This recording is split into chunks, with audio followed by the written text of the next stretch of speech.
It's October, which means that Halloween is on its way, and that means it's time to get spooky! So, for the entire month of Halloween, we're going to be working on decorations we can put around our house to make it look a little bit more spooky in time for Halloween. And first up, it's ghosts. Ooh.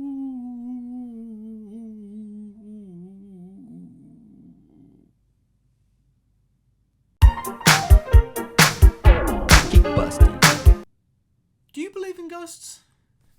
I don't think I do. There's been a few times where I thought I saw a ghost, but then it just turns out that I ate too much cheese before bedtime. I used to love reading books about ghosts when I was little though, and I have a really good ghost book to recommend you at the end of the video. But be warned, it's only for the bravest of hearts. Now, let's make some ghosts! Now to make our ghosties, we're going to need a pencil, some scissors, and some white card. Now, if you don't have white card at home, that's perfectly fine. Plain white paper will do. Card just tends to hold better when you put things up on the wall. And the last thing we need...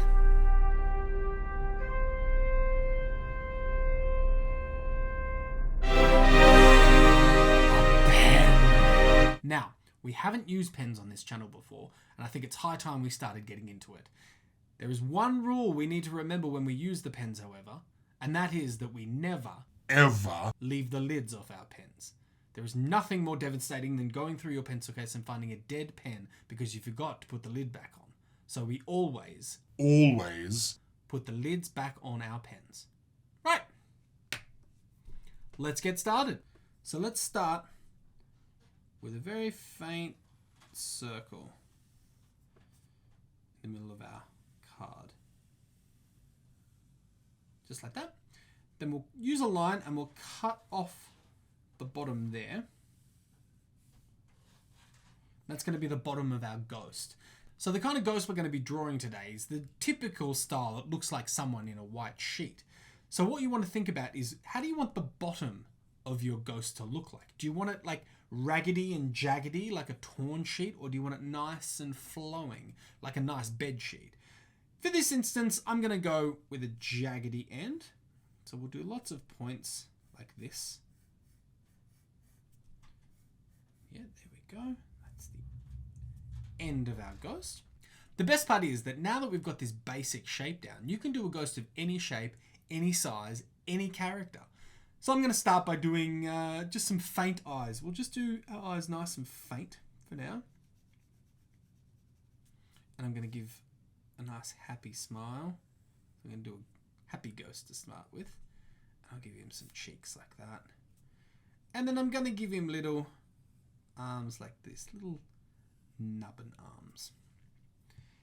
Next, we get our pen. Now, pens can be quite intimidating because they're so permanent. But don't worry about it. Just put your mark on the page. If you make a mistake, it's no bother. We're going to go over the lines that we've drawn with our pen to make them really stand out.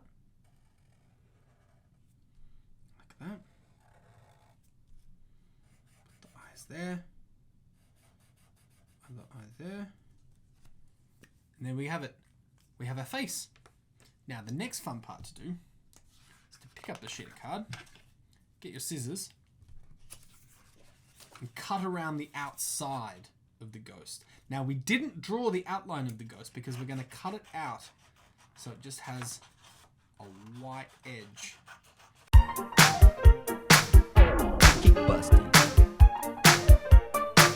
No, that's good. Ooh.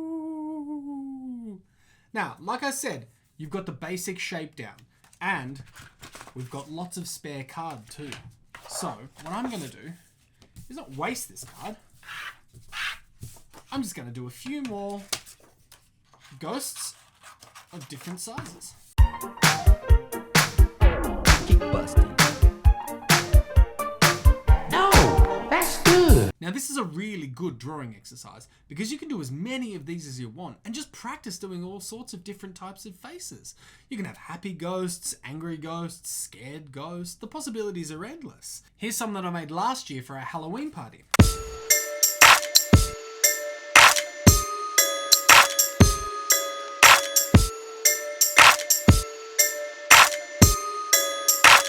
and I hid them all around the house. Which brings us to the next fun part.